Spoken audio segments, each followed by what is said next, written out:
Big Boss season 9 grand opening இன்னைக்கு start ஆகிடுச்சு. ஆனதுமே ஓகே தான். அவங்கன்னு சொல்லிட்டு ஆர்மியும் ஸ்டார்ட் பண்ணிட்டாங்க. ப்ராமிஸான கண்டஸ்டன்ட் பார்த்தீங்கன்னா இப்போதைக்கு 2 பேர் இருக்காங்க. ஒன்று பார்த்தீங்கன்னா சுபிக்ஷா பொறுத்த வரைக்கும் அவங்க ஒரு காமன் கேர்ளாக உள்ளே வந்திருக்காங்க.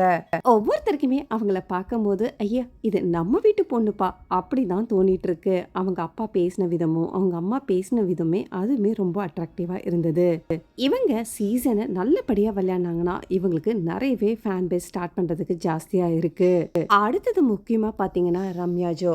ஸோ இவங்களோட ஸ்டோரியை கேட்டுட்டு சோஷியல் மீடியாவில் எல்லாருமே அழுகாத குறை தான். இந்த பொண்ணுக்குள்ளே இவ்வளோ கஷ்டமா அப்படின்ற மாதிரி தான் இருந்தது.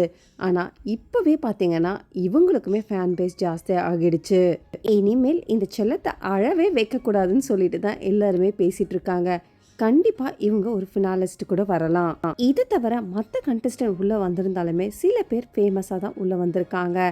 இவங்களாலெல்லாம் இதில் போட்டி ஜெயிக்க முடியுமான்னு தெரியல. ஆனால் இன்னைக்கு தான் ஃபர்ஸ்ட் டேனால நமக்கு போக போக தெரியும். அடுத்ததாக கொஞ்சம் பேசின விஹானி. இவங்க பொறுத்த வரைக்கும் இவங்க நல்லா தான் பேசிகிட்டு இருக்காங்கன்னு நினச்சா இல்லை இவங்க ஓவியம் மாதிரி பண்ணுறாங்கன்னு சொல்லிட்டு சில பேர் பேசிகிட்டு இருக்காங்க. ஆனால் இவங்களால எவ்வளோ அளவுக்கு ஜெயிக்க முடியுன்றது நமக்கு போக தான் தெரிய போகுது. வீடை பார்த்தீங்கன்னா இப்போ 2 பிரிவாக பிரிச்சுட்டாங்க. டீலக்ஸ் வீடு, நான் டீலக்ஸ் வீடுன்னு சொல்லிட்டு. டீலக்ஸில் இருக்கிறவங்களுக்கு அதிக ஃபெசிலிட்டி இருக்குது.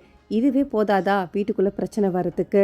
பிரச்சனைலாம் ஒரு பக்கம் இருக்கட்டும், இந்த வீட்டுக்குள்ளே யார் விளையாட போகிறாங்க, இல்லை இப்போ இந்த 24/7 யார் யாருக்கு பிச்சுக்க போகுதுன்னு சொல்லிட்டு நம்ம பார்க்க போகிறோம். 2 காலமாக வெடிக்க போகிற இந்த வீட்டை பார்க்குறதுக்கு அப் டு டேட் அப்டேட்லாம் வாங்குறதுக்கு என்னோட சேனலை மறக்காமல் பார்த்துட்டு சப்ஸ்கிரைப் பண்ணுங்கள். அப்படியே மறக்காமல் பெல் நோட்டிஃபிகேஷனும் கிளிக் பண்ணுங்கள். தேங்க்ஸ் ஃபார் வாட்சிங்.